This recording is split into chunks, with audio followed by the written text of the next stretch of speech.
नमो सिद्धाणं नमो आयरीयाणं नमो वज्रायाणं नमो लोये सवसाहोणं सिद्धं शुद्धं परमीय जिणेन्द्रवर्णेमि चन्दमकलङ्कं गुणरयणभूषणोदयं जीवस्य परुवणं वोच्छम्।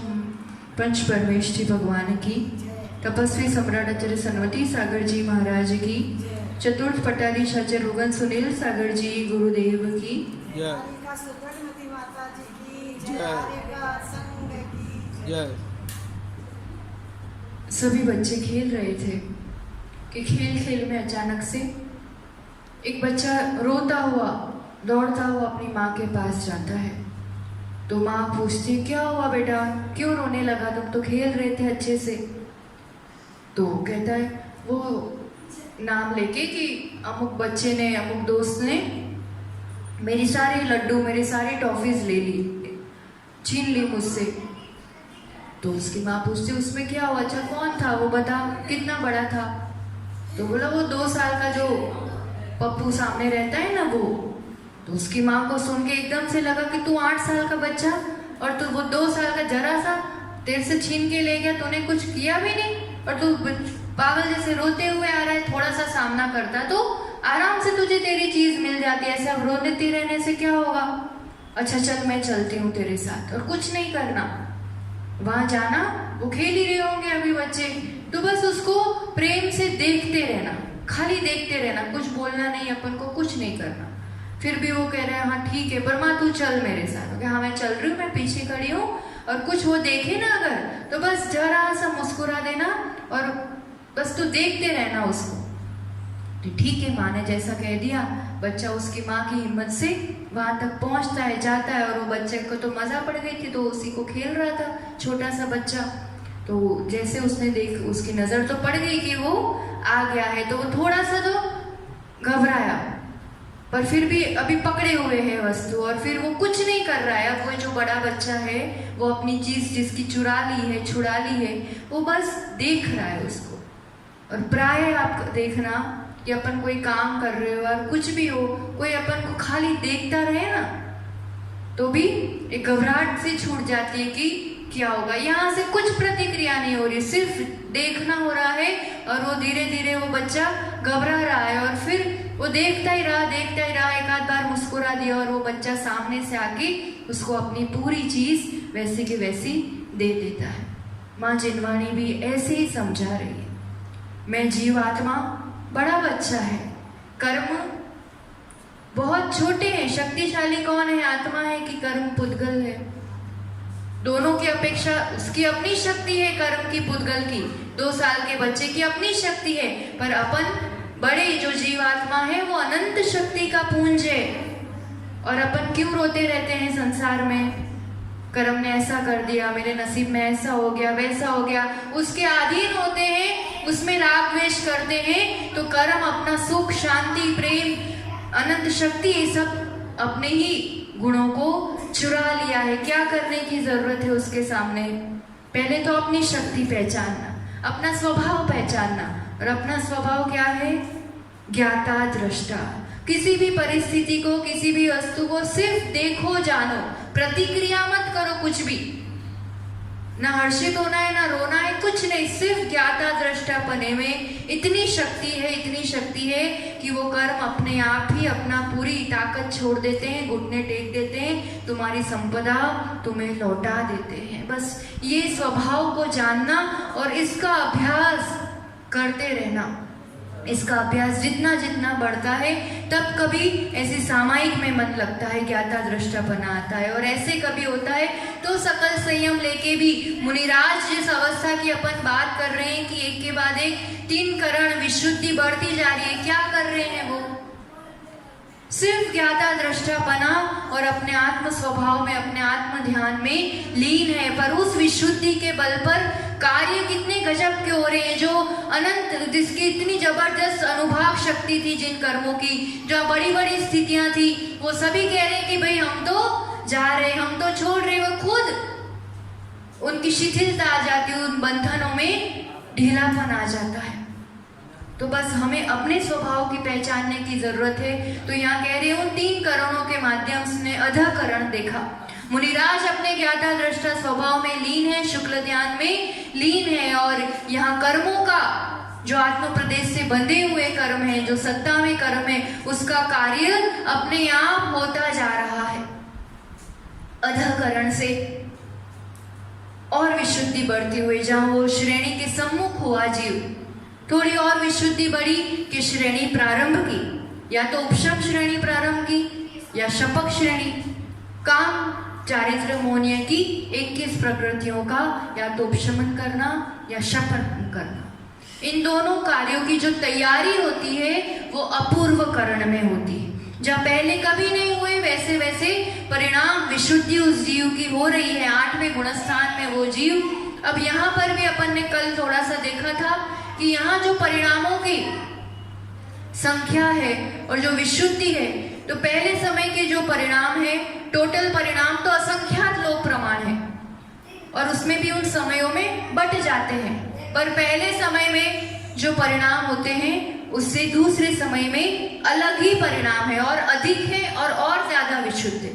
उससे तीसरे समय में उससे अधिक परिणाम है और विशुद्ध है। मतलब नीचे वाले जीव और ऊपर वाले जीव में कभी भी समानता नहीं हो सकती है, भिन्नता ही रहेगी और प्रति समय विशुद्धि बढ़ रही है। और इन विशुद्धि में 4 कार्य होते हैं, वो थोड़ा सा देखा था अपन ने, आधा और आधा बाकी था।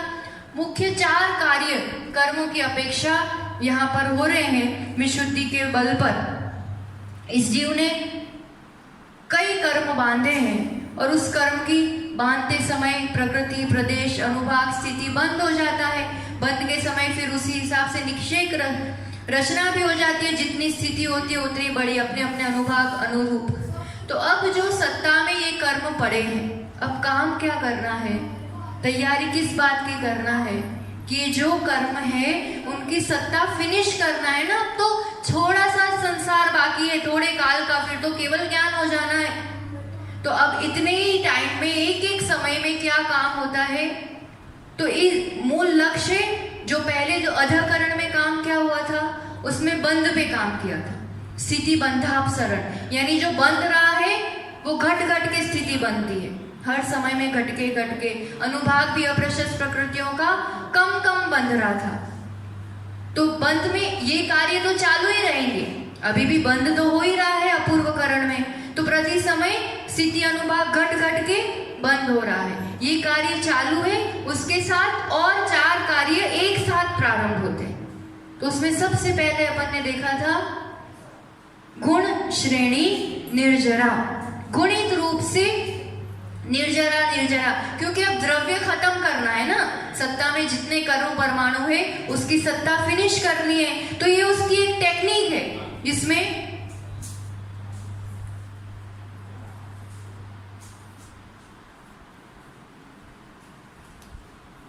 ये नॉर्मल निषेक रचना सत्ता में कोई पड़ी है। अब इसका मान लो उदय हो रहा है, तो उदयावली भी है, एक एक परमाणु उदय में आ रहे हैं, ठीक है, और सत्ता तो लंबी चौड़ी है।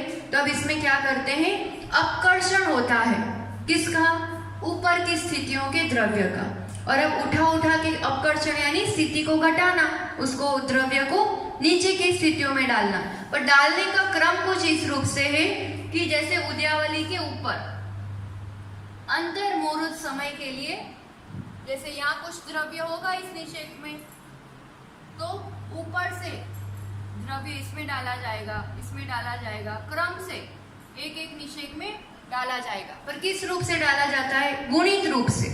जैसे यहाँ 100 परमाणु डालेंगे तो यहाँ 400 डालेंगे, यहाँ 1600 डालेंगे, और गुणित रूप से बहुत ज्यादा द्रव्य उठा के गुणित रूप से, मतलब ये उदयावली फिनिश हुई मान लो, तो अब ये उदय में आएगा, तो पहले कदाचित 100 द्रव्य उदय में आते खिड़ जाते, अब कितने आएंगे, एक साथ 400, फिर एक साथ 800, एक साथ 1600। तो ये द्रव्य इस रूप से नीचे ला के इसमें डाल के, तो गुणित रूप से द्रव्य डाला जाता है, ऐसी पूरी श्रेणी तैयार की जाती है। और निर्जरा हो रही है, कर्मात्म प्रदेश से खत्म हो रहे हैं, इसलिए इसको गुण श्रेणी निर्जरा, ये एक तरीका जिससे सत्ता में पड़ा हुआ द्रव्य फटाफट गुणित गुणित रूप से ज्यादा द्रव्य उदय में ला लाके खत्म किया जाता है। उद्यावली में भी कुछ द्रव्य दिया जाता है, यहाँ भी दिया जाता है, पर यहाँ पर बहुत ज्यादा दिया जाता है, इसलिए ऐसी रचना बनती है। ये अपन ने कम क्यों करते हैं? क्योंकि द्रव्य घटता जा रहा है, पर यहाँ द्रव्य इस रूप से दिया जाता है कि द्रव्य बढ़ता जाता है। तो इसलिए गुण श्रेणी निर्जरा उद्यावली, उसके बाद अंतर्मूढ़ समय में बहुत सारा द्रव्य उदय में आके खिड़ जाएगा। तो हर समय ये काम हो रहा है।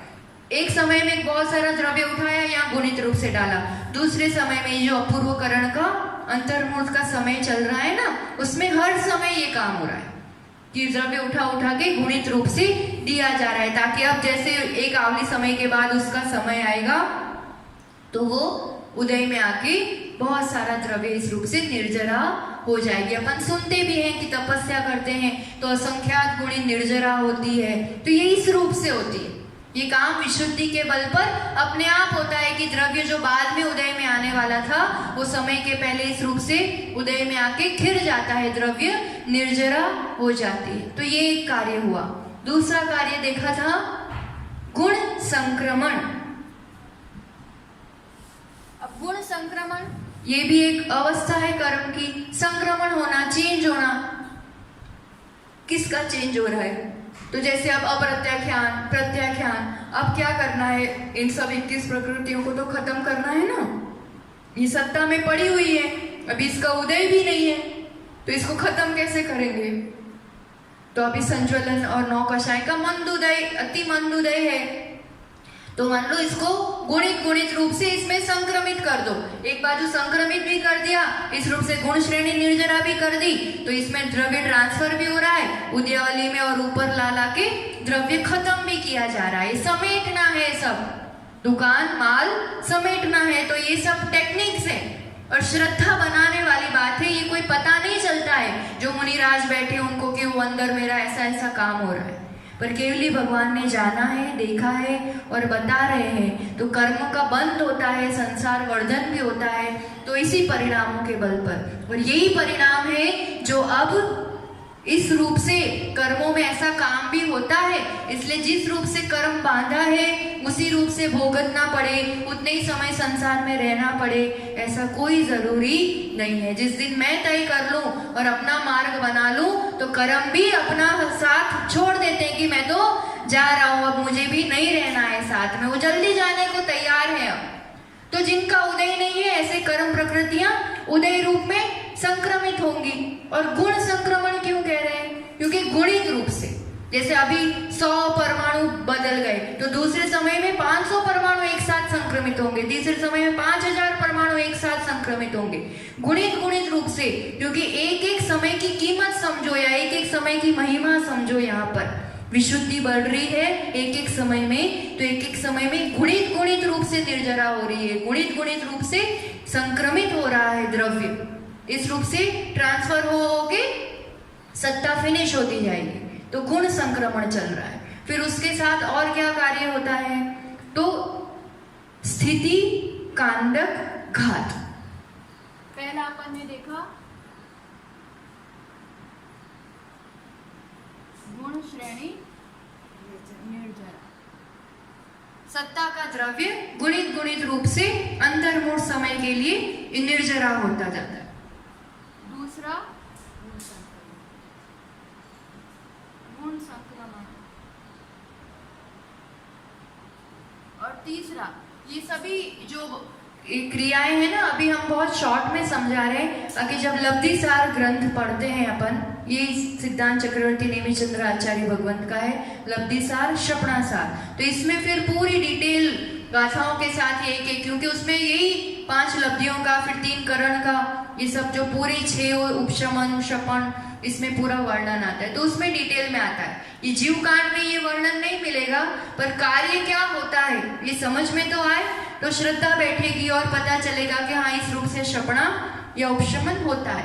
तो ये हम यहाँ पर बाकी गाथा में तो इतना ही कि तैयारी होती है उपशमन की, क्षपणा की, अपूर्व करण में इतना ही बताया है, पर क्या कार्य हो रहा है ये हम थोड़ा सा समझा रहे हैं। तो गुण श्रेणी निर्जरा, गुण संक्रमण। अब होगा इसी के साथ साथ स्थिति, कांडक, घात।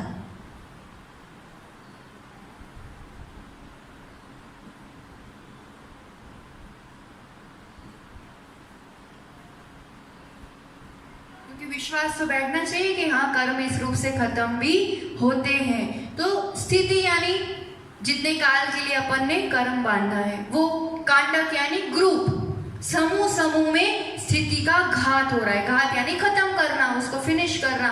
तो समूह रूप से स्थिति का घात होता है। जैसे कोई कर्म बांधा है अपन ने, उसकी निषेक रचना जैसे 48 समय की हुई है, ठीक है ना। ऐसे इतने कम समय की होती नहीं है, सब सागरों पर्यंत और करोड़ों वर्षों की होती है। पर ये समझने के लिए कि कार्य क्या होता है, कोई करोड़ों वर्षों की स्थिति है। तो अब क्या करते हैं उसमें, स्थिति, कांडक, घात जो इस समय से शुरू होता है, तो क्या करते हैं, जो सबसे उत्कृष्ट स्थिति है, सबसे ऊपर की स्थिति है, उसको थोड़ी स्थिति को सिलेक्ट करते हैं। जैसे यहाँ 40 से 48 का एक ग्रुप बनाया, कांडक, एक कांडक बनाया। जैसे पूरा गन्ना होता है तो उसमें कैसे छोटे छोटे उसमें भाग हो जाता है, ऐसे। तो स्थिति पूरी है, उसको एक कांडक बनाया, एक ग्रुप बनाया। जैसे यहाँ 40 से 48 का। अब क्या करना है, इस ग्रुप को खत्म करना है, ऊपर वाले को। तो इसको एक साथ खत्म नहीं होता है, एक एक समय में थोड़ा थोड़ा होता है। तो वो थोड़ा थोड़ा यानी पूरा द्रव्य है, बहुत सारा अनंत परमाणु होते हैं, तो उनको ग्रुप में मतलब पार्ट पार्ट में डिवाइड करते हैं। तो इसको फाली कहते हैं। जैसे एक बड़ा सा एप्पल है, तो आप एक एक फाक, फाली मतलब फाक, तो उसको कैसे खाओगे, एक साथ तो पूरा नहीं खाओगे, फाक में करोगे ना, एक एक जो टुकड़ा करते हैं ऐसे। तो एक साथ पूरा द्रव्य खत्म नहीं होता है, फाली में डिवाइड करते हैं थोड़ा थोड़ा, है ना। जैसे 4 फाली में इसको द्रव्य को डिवाइड कर दिया, ठीक है। तो पहले समय में क्या हो रहा है, इतना द्रव्य उठाया और कहाँ देगा अब वो, नीचे के निश्चयकों में। इसलिए ये बात समझना, ऐसा भी नहीं है कि कर्म बांधे हैं तो भुगतने ही नहीं पड़ेंगे, भुगतने तो पड़ेंगे, पर उसी रूप से हो तो भी हो, उसमें फिर अंतर पड़ता है। कर्म बिना फल दिए तो कभी आत्मा प्रदेशों से छूटते नहीं हैं, पर अपन जल्दी जल्दी फल ला रहे हैं, कम फल ला रहे हैं, ये सब अपने हाथ में, अपने परिणामों के हाथ में होता है। तो परमाणु बिना उदय में आए तो जाएंगे कैसे, तब उदय में आने वाला समय ये है ना, नीचे वाले, इसलिए नीचे वाली स्थितियों में इसको देते जाते हैं। एक फाली उठाएंगे, और ये भी एक नियम होता है कि एकदम जस्ट नीचे नहीं देते हैं कभी भी द्रव्य। जैसे ये 40 के नीचे या 35 में, 30 में, 39 में, वहां नहीं देंगे द्रव्य, उसको अति स्थापना कहते हैं। अति स्थापना मतलब वहां स्थापना नहीं हो सकती, क्योंकि तुरंत नीचे देने का लाभ क्या, लाभ तो तब होगा ना, ये कार्य की सिद्धि कब होगी, जब एकदम नीचे के समयों में देंगे तो वो जल्दी जल्दी उदय में आके खत्म हो जाएगा। इसलिए एकदम तुरंत नीचे नहीं देते।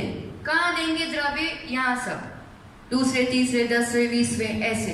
तो एक फाली उठाई, द्रव्य लिया एक समय में, दूसरे समय में दूसरी फाली उठाई, नीचे द्रव्य अपकर्षित करके दे दिया नीचे की स्थितियों में, तीसरे में, चौथे में। अब चौथे समय में क्या हो जाएगा, जैसे ही चौथा समय हुआ, ये पूरे द्रव्य उठा, नीचे गया, मतलब इतनी स्थिति फिनिश।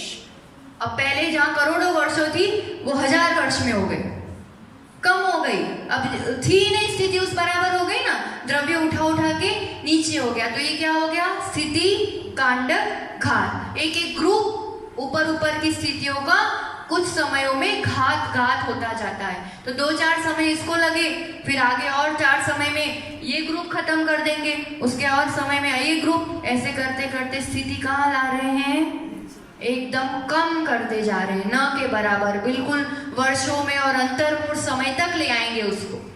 इतना कम हो जाता है इतने अपूर्वकरण के काल में। बहुत बड़ा कार्य हो रहा है ये स्थिति, कांडक, घात। समझ में आया? सत्ता में जो स्थिति पड़ी हुई है उसको एक एक समय में कांडक में, ग्रुप में उठा उठा के नीचे की स्थितियों से देने के ऊपर ऊपर की स्थिति खत्म की जाती है, घात किया जाता है, ऐसा। हाँ, किसमें? निर्जरा में। पहले आपने गुण श्रेणी निर्जरा बताया। हाँ, उसमें क्या, जिससे को खत्म करते हैं, उसमें क्या? इसमें और इसमें क्या अंतर है ऐसा? नहीं, गुण श्रेणी आप सबका अलग अलग होता है ना। हाँ। मतलब समय का ग्राफ, मतलब समय का हाँ हाँ, इसमें स्थिति घट रही है। गुण श्रेणी निर्जरा में, निश्चय कम। हाँ उदय में आ जाएंगे ना, उद्यावली के जस्ट ऊपर किया जाता है उसको। तो उद्यावली तो एक आवली में द्रव्य उदय में आ जाएगा, फिर जस्ट ऊपर इसकी रचना होती है ये, इसलिए एक आवली समय के बाद वो एक एक करके उदय में आ जाएंगे सब अंतर्मूढ़ समय में। गुण कसाय का, हाँ, संक्रमित हो रही, चेंज हो रही ना प्रकृति पूरी। कसाय का। हाँ, मतलब ये काम मुख्य रूप से उसी पर होगा ना जिसको अभी खत्म करना है अपन को। हाँ, लक्ष्य तो मोहनीय कर्म का ही है ना, अभी उसको खत्म करना है, तो प्राय काम उसी में होगा। और सभी अप्रशस्त प्रकृतियों में भी चलता रहता है, जैसे ज्ञान आवरण, दर्शनावरण, क्योंकि अब थोड़े समय में उसको भी तो खत्म करना है। पर मूल लक्ष्य है मोहनीय का, उसको तो पूरी रूप से खत्म करना ही करना है। तो ये स्थिति कांडक घात भी होता है, क्योंकि प्रकृति और प्रदेशों से, प्रकृति तो जो है वो है ही सभी की सेम है, प्रदेशों का बहुत ज्यादा फर्क नहीं पड़ता है। एक साथ 100 परमाणु उदय में आ रहे तो वो ज्यादा प्रभाव नहीं डाल रहे, उसका प्रभाव जो पड़ता है वो अनुभाग से पड़ता है ना। इसलिए प्रदेश ज्यादा ज्यादा आकर के उदय में भी आ जाएंगे तो कोई मुनिराज विचलित नहीं होते हैं। जो फर्क पड़ता है स्थिति अनुभाग का पड़ता है। इसलिए जो कार्य हो रहा है यहाँ पर, एक तो स्थिति घटाना तो ही संसार कम होगा, है ना, और फिर उदय में भी आ जाएंगे जल्दी जल्दी, क्योंकि नीचे नीचे ले आ रहे हैं उसको, तो नीचे नीचे ले आ रहे हैं, उदय में आएंगे। पर कैसे उदय में आएंगे? बहुत कम अनुभाग शक्ति के साथ उदय में आएंगे। इसलिए चौथा कार्य होता है अनुभाग कांडक घात।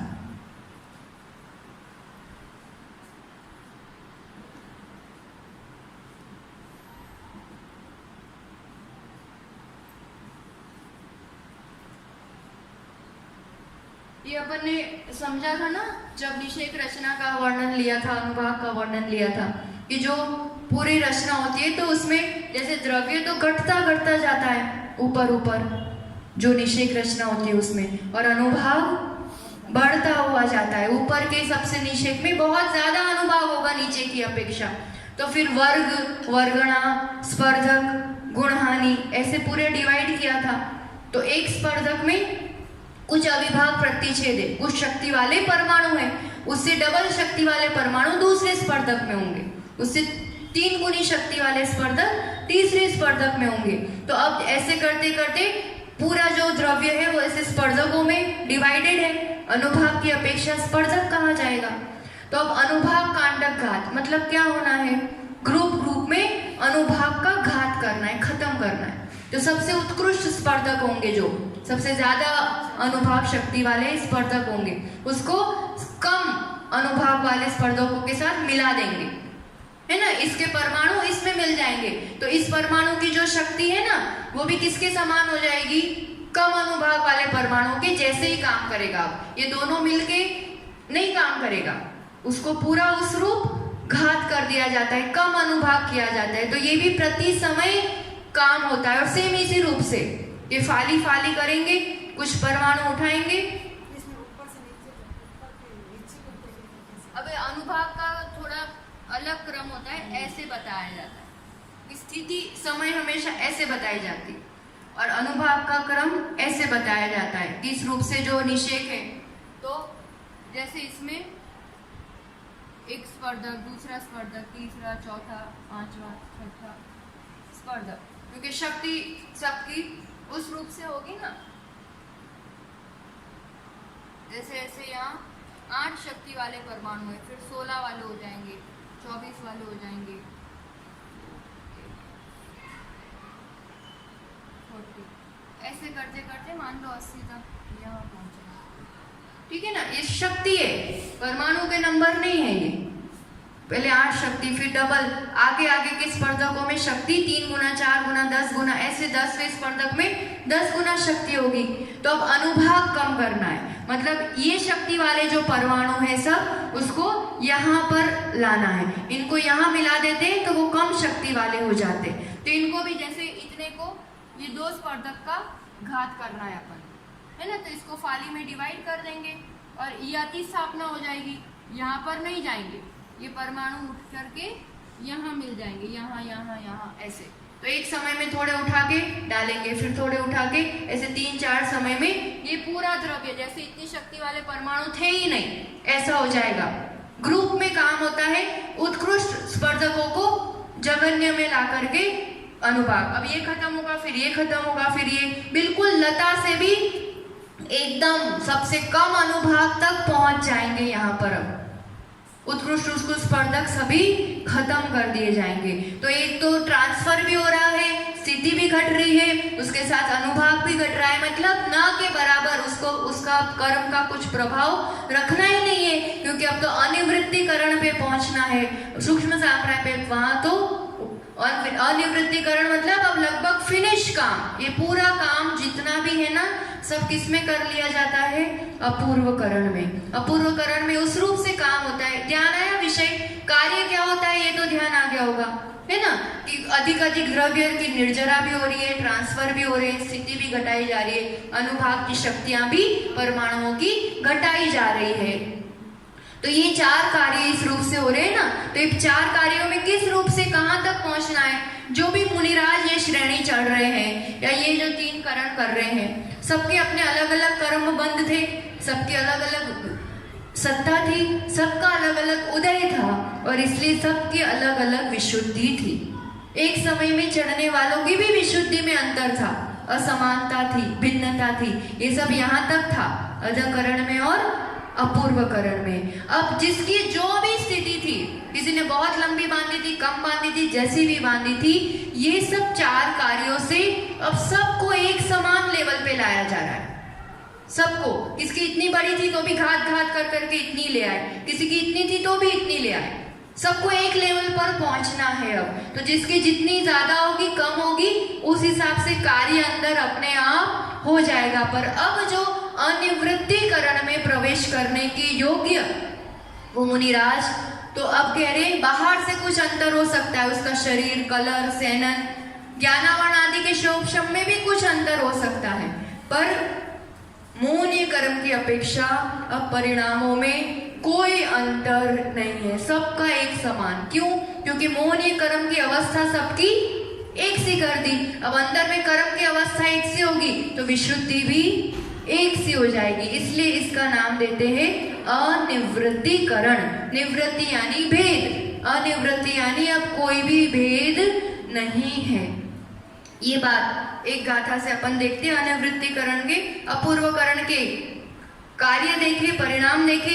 इस कार्य में ये होता है मेन कि सबको एक स्थिति में, एक अनुभाग में, एक लेवल पर लाया जाता है। और अब सबकी विशुद्धि, कोई करोड़ों वर्ष पहले, हजारों वर्ष पहले कोई भी जीव 9वें गुणस्थान के पहले समय में प्रवेश किया होगा, तब भी उसकी यही विशुद्धि होगी। आज अभी इस समय कोई चढ़ रहा होगा, तब भी उसकी यही विशुद्धि, आगे अपन चढ़ेंगे कभी तो भी पहले समय में वही विशुद्धि रहने वाली है।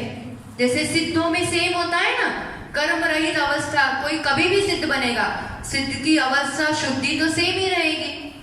ये यहाँ से प्रारंभ हो जाता है अनिवृत्तिकरण से।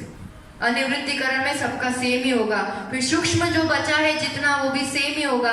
केवल ज्ञान जिसको जैसा होगा, सेम ही होता है ना, केवल ज्ञान की अलग अलग होता है, सेम। तो अभी जो अंतर है संसार में, वो किस वजह से अंतर है? कर्म के स्थिति अनुभाग का अंतर है सभी का। अब ये सबको एक जैसा कर दिया, यानी कर्म का स्थिति शक्ति एक जैसी कर दी, तो विशुद्धि एक जैसी, और अब सब एक समान परिणाम और एक ही परिणाम, अलग अलग भी नहीं। तो एक समयवर्ती हो या भिन्न समयवर्ती हो, यहाँ एक समान परिणाम, एक एक समय का एक फिक्स परिणाम, ये होता है अनिवृत्तिकरण में। जैसे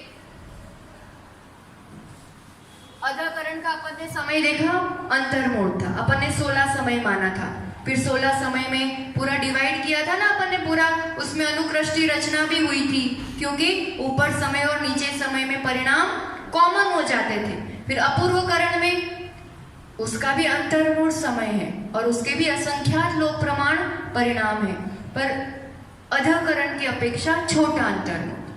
तो यहाँ अपन ने 8 समय लिया था, कल देखा था उसको, 8 समय में उन परिणामों को, तो एक एक परिणाम में, उसमें भी बहुत सारे परिणाम हो रहे थे एक एक समय में भी।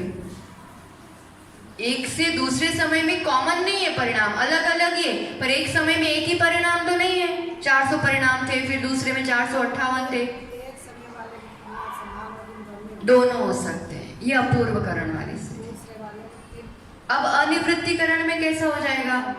अब इसका भी अंतर्मूर्त काल है, पर अपूर्वकरण से और छोटा अंतर्मूर्त। जैसे मान लो 4 समय है उसके, तो 1 2 3 4। अब पहले समय में कोई जीव है तो इसमें एक ही परिणाम है, फिक्स। इसमें अब रेंज नहीं है कि किसी का 10 होगा, किसी का 20, किसी का 30, ऐसा नहीं। कोई 9वें गुणस्थान या अनिवृत्तिकरण के पहले समय वाला जीव है तो उसका फिक्स है, यही परिणाम होगा। एक कुछ भी ले लो, मान लो 100 या कुछ भी, तो फिक्स यही परिणाम। अब दूसरे समय का अच्छा होगा, पर फिक्स एक ही परिणाम है। एक एक समय का टोटल एक ही परिणाम है। इसमें एक समय में 100 है, तो दूसरे वाले के थोड़े ज्यादा विशुद्धि तो होगी, पर फिक्स है कि इतना ही होगा। दूसरे समय वाले के सबके समान। हाँ, सबके समान, कोई कभी भी चढ़े, दूसरे समय वाले के एक समान ही परिणाम होंगे। और क्या होंगे? वो फिक्स है।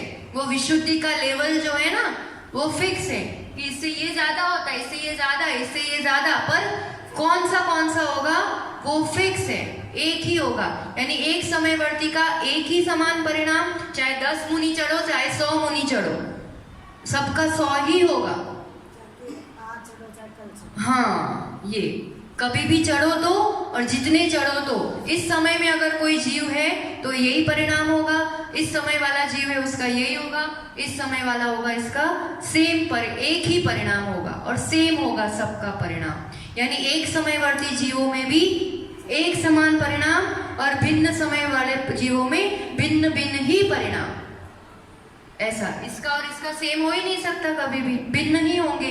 भिन्न समयवर्ती के भिन्न ही, एक समयवर्ती के समान ही। अब इस दशा तक पहुंचे। अदाकरण में कहां से शुरू किया था अपन ने? एक समयवर्ती के भिन्न भी थे, समान भी थे, भिन्न समयवर्ती के भिन्न भी थे, समान भी थे। वहां से शुरू करते हुए अपूर्वकरण में भिन्न समय के भिन्न भिन्न तक पहुंचे थे, और अब यहाँ पर एक समयवर्ती के भी एक समान परिणाम। एक समय में भिन्न और समान, दूसरे समय में भी भिन्न। हाँ, जैसे एक समयवर्ती यानी एक ही समय में एक साथ किसी ने चढ़ना प्रारंभ किया है, ठीक है ना। और ये भिन्न समयवर्ती आगे पीछे है ये, ठीक है,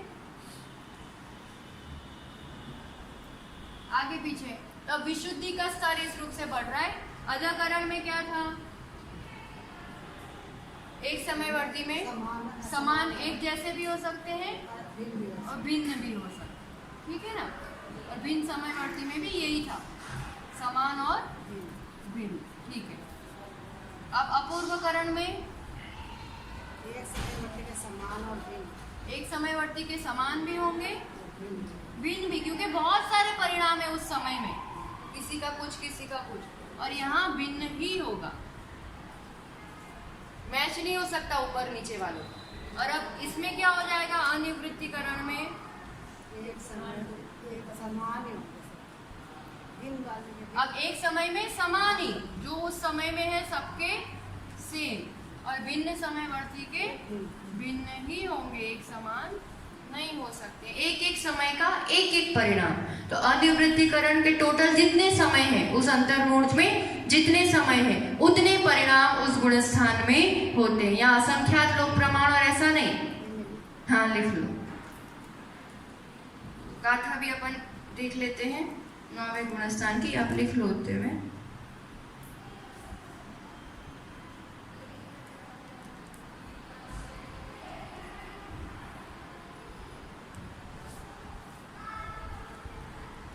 यहाँ पर अपूर्वकरण में जो उद्यत होता है वहां तक 54 नंबर की गाथा तक कल देखा था। अब यहाँ पर उसी के लिए 8वें गुणस्थान में और कहा था कि मोहनीय कर्म का क्षपण का कार्य होता है। और अनिवृत्तिकरण का एक गाथा देख लेते हैं 56 और 57। एकम ही काल समये संठाना दीहिं जहाँ निवठन्ति न निवठन्ति तो हाव्य परिणामे हिम्मी हो जे हिम होंती अणियठिणो ते पड़ी समयम जैसे जैसी मेक परिणामा विमलयर जान हो वय सिंहा हिमनिटठकम वणा। क्या कह रहे हैं यहाँ पर?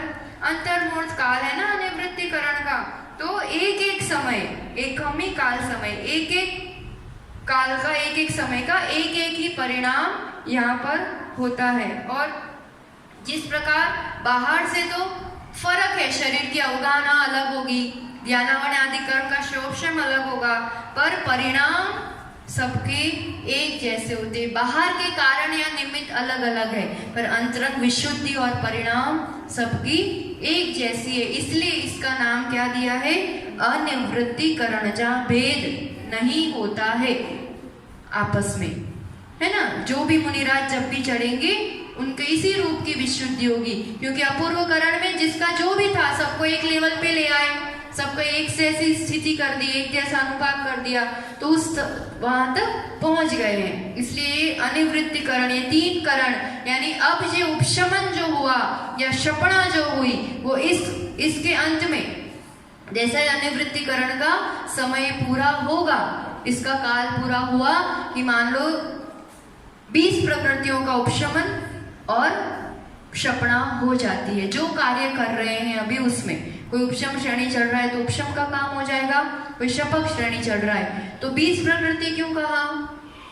क्योंकि एक लोभ कषाय का थोड़ा सा अंश बाकी रहता है, उसी वजह से 10वां गुणस्थान रहता है। तो एक इतनी लोभ कषाय छोड़ करके बाकी 20 प्रकृतियों की क्षपणा या उपशमन, ये अनिवृत्तिकरण के ये कार्य है उसका। इस गुणस्थान में विशुद्धि बढ़ती जा रही है। उपशमन और क्षपणा की तैयारी अपूर्वकरण में हुई थी, पर एग्जैक्ट वो कार्य अनिवृत्तिकरण में होता है। उसके अंत, उसका समय का अंत हुआ कि उतने कर्मों की क्षपणा भी हो गई। और इसलिए क्षपणा करने के लिए उपशमन वाला तो उपशमन कर लेगा, उसको ज्यादा दिक्कत नहीं है, पर क्षपणा करना मतलब पूरी सत्ता खत्म करना है। उपशमन वाले को तो टेम्पररी दबाना है, उदय का ही अभाव करना है, तो उसको ज्यादा पुरुषार्थ वाली बात नहीं है। पर जिसको क्षपणा करना है उनके लिए ये अनिवृत्तिकरण गुणस्थान में मुख्य कार्य होता है, और वो है कृष्टि। कृष्टि मतलब कर्षण करना। जैसे यहाँ भी अनुभाग का घात तो हो रहा है, पर कितना घात हो रहा है? जैसे जो सबसे पहले था उसको नीचे नीचे वालों के यहाँ लाए, मतलब जो मेरी सत्ता में था उसी लेवल तक काम कर रहे हैं ना। अब तो जो जिसका कभी बंद भी नहीं हुआ है, जैसा नहीं है, उससे भी और पूरा छिल के खत्म करना है उसको। इसलिए पूरा अनुभाग पे काम किया जाता है। कर्षण, अनंत गुना हीन हीन हीन हीन किया जाता है, ये पूरा कार्य होता है। तो इसमें थोड़ा शॉर्ट में देख लेते हैं अपन। स्थिति तो सबकी घटा ही दी है, एकदम अंतर्मूर्त के बराबर कर दी होगी, क्योंकि अंतर्मूर्त अब तो थोड़ी देर में खत्म ही होना है। स्थिति कम कर दी। अब जो भी है क्रोध मान माया लोभ, ये बचे हैं। 9 कषाय तो न के बराबर है, 9 कषाय को तो यूं ही खत्म कर दिया जाता है, उसमें तो बहुत कम देशघातीपना होता है। हाँ, लोभ बचता है, पर लोभ बचने तक वाली स्थिति नहीं है ना। अभी अनिवृत्तिकरण में तो चारों हैं, तो क्रोध मान माया उसका तो टोटल कृष्टि कर देना है, खत्म कर देना है, और थोड़ा ही सूक्ष्म लोभ ही बचेगा, है ना। तो इसको तो पूरा खत्म करना है। तो वो कार्य क्या होता है? तो इसमें ऐसे अनुभाग की कृष्टि का कुछ क्रम होता है, जैसे उसका नाम ऐसे दिया जाता है। एक होता है पूर्व स्पर्धक, है ना। स्पर्धक मतलब तो समझ में आया, कुछ अनुभाग शक्ति के साथ वर्गणाएं, पूरे परमाणु एक अमुक शक्ति के साथ, ठीक। तो अब ये स्पर्धक, पूर्व स्पर्धक मतलब अभी तक जो संसार अवस्था में जिस टाइप का बंद होता था, जिस टाइप के स्पर्धक, जिस शक्ति रहती थी, अभी जब यहाँ नहीं पहुंचे थे तब तक संसार में जो शक्ति अनुभाग रहती है वो पूर्व स्पर्धक। अब यहाँ पर क्या होगा? पहली बार अपूर्व स्पर्धक निर्माण होगा। निर्माण मतलब नए से नहीं लाए जाते हैं, उन परमाणुओं में वो शक्ति लाई जाएगी, उस लेवल तक उसको खत्म किया जाएगा जो आज तक नहीं थी, इतनी कम करी जाएगी। मतलब अनंत गुणाहीन। पहले क्या होता था ना, एक कम होता था, एक शक्ति कम हुई, थोड़ी शक्ति कम हुई, अब एक साथ अनंत गुना शक्ति कम होती है। जैसे एक नहीं छिल रहे, एक बार में पूरा बड़ा ऐसा काट देते हैं ना अपन, जैसे इसको बादर कृष्टि कहते हैं। अपूर्व स्पर्धक पहले क्रिएट होते हैं, पहले पूर्व में थे, अब जो पहले थे ही नहीं ऐसी शक्ति वाले स्पर्धक, मतलब एक साथ इतना सारा उसको अनुभाग शक्ति को कम किया जाता है। तो इसमें क्या होता है, अब पहले अपूर्व स्पर्धक, मतलब पहले समय में जो एक साथ कम करते हैं ना, इतना कम कर लेते हैं कि पहले थी नहीं, उससे भी कम शक्ति वाले स्पर्धक कर लिए, इसको ऐसा नाम दे दिया है। ठीक, अब काम तो वही हो रहा है, वापस अनुभाग शक्ति को अनंत गुना कम किया जा रहा है। तो इसको पहले जो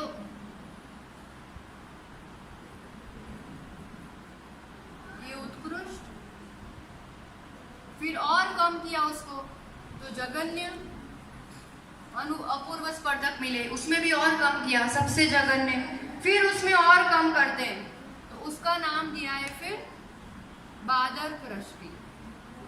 कर्षण का काम, अनिवृत्तिकरण गुणस्थान में या उस करण में ये काम होता है मुख्य। कृष्टि, कृष्टि यानी कर्षण करना, खत्म करना, तो बादर कृष्टि होता है। मोटा मोटा ले लेके उसको बादर यानी स्थूल जो बड़ा बड़ा होता है उसको ले लेके खत्म किया जाता है। तो यहाँ जो अनुभाग है ना, अनंत गुणाहीन कर दिया। ये सभी कार्य कहाँ हो रहा है, क्रोध मान माया लोभ में, ये जो सब बची है उस पे ये काम हो रहा है। तो इन सभी का ये काम हो रहा है, और जो शपथ श्रेणी चढ़ रहा है ना, उसी के लिए ये काम होता है। उपशम श्रेणी वालों का अभी कोई ये काम नहीं हो रहा है, शपथ श्रेणी वालों के लिए ये कृष्टि का काम होता है। तो अनुभाग यहाँ जघन्य होगी, नहीं उत्कृष्ट, फिर और काम होगा उसी में, तो जघन्य बादर कृष्टि। अब बादर जो मूल उसका अनुभाग है खत्म कर दिया जाएगा और उसको सूक्ष्म तक ले आते हैं। तो अंतिम समय में जो बचेगा वो सूक्ष्म लोभ, क्रोध मान माया लोभ को भी सबको उसमें लोभ में कन्वर्ट भी कर देते हैं। बादर कृष्टि भी हो गई, उसका पूरा खेल खत्म।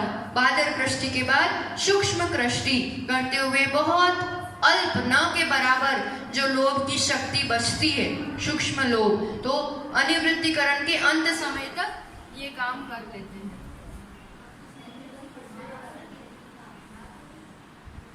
तो कल से फिर देखेंगे अपन कि ये सब करते करते अनिवृत्तिकरण का समय पूरा हुआ। इसका समय पूरा होते ही अंत में बचता क्या है, सिर्फ सूक्ष्म लोभ। बादर तो पूरा सभी खत्म हो गया, लोभ का भी बादर पना नहीं है, स्थूल पना या मोटा पना या एक ताकत नहीं है उसकी कुछ भी, ऐसा एक सूक्ष्म पने से लोभ खाली बाकी रहता है। तो बाकी सभी मोहनीय कर्मों को खत्म कर दिया जाता है, इस रूप से खत्म होता है। स्थितियों को कम करना, फिर अनुभाग को घटाते जाना, घटाते जाना, घटाते जाना, परमाणुओं की निर्जरा करते जाना, इस रूप से सत्ता का द्रव्य नवीन बंध न के बराबर हो रहा है और सत्ता का द्रव्य खत्म किया जाता है परिणामों की विशुद्धि के बल पर। इस रूप से क्षपणा होती है। और सबसे पहले कौन से कर्म की क्षपणा होती है, मोहनीय कर्म की, उसी के बाद बाकी कर्मों पे काम होता है। मोहनीय कर्म में भी दर्शन मोहनीय की, जब भी उसकी भी क्षपणा की होगी ना, शब्दायिक सम्यक दृष्टि बने, तभी भी यही 3 करण होते हैं। उसमें किस पर काम होता है, मिथ्यात्व सम्यक, मिथ्यात्व सम्यक पर। मिथ्यात्व का इस रूप से कर्षण होगा, फिर काम कार्य कहीं पर भी 3 करण होंगे, कार्य यही होते हैं, टारगेट जो कर्म होते हैं वो अलग अलग हो जाते हैं। शायद सम्यक दृष्टि में दर्शन मोह का टारगेट होता है, या चारित्र मोहनीय की अपेक्षा बात है क्योंकि अपन श्रेणी चढ़ रहे हैं, उस पे काम हो रहा है। और ये सब काम मूल रूप से मोहनीय कर्म में ही इतनी मेहनत करनी पड़ती है। ये हो जाता है एक बार, फिर बाकी कर्मों का काम तो छोटे अंतर मुहूर्त में फटाक से क्षपणा हो जाती है, फिर कोई देर लगती नहीं है। तो मूल इसी के लिए इतने स्टेप्स जो बने हैं, इतने गुणस्थान बने हैं, ये सब मोह के कारण उसकी अवस्था के ऊपर ही बने हैं। तो अनिवृत्तिकरण तक लगभग अपन ने देखा। 10वें 11वें आदि गुण स्थानों को भी कल अपन देख ली। सो वाणी मस्तक नमो सदा देत हूँ दोखे जिनवाणी भारती तो वे जपू दिन रैन जो तेरा शरणा गए सो पावे सुख चैन 9 बार नमो।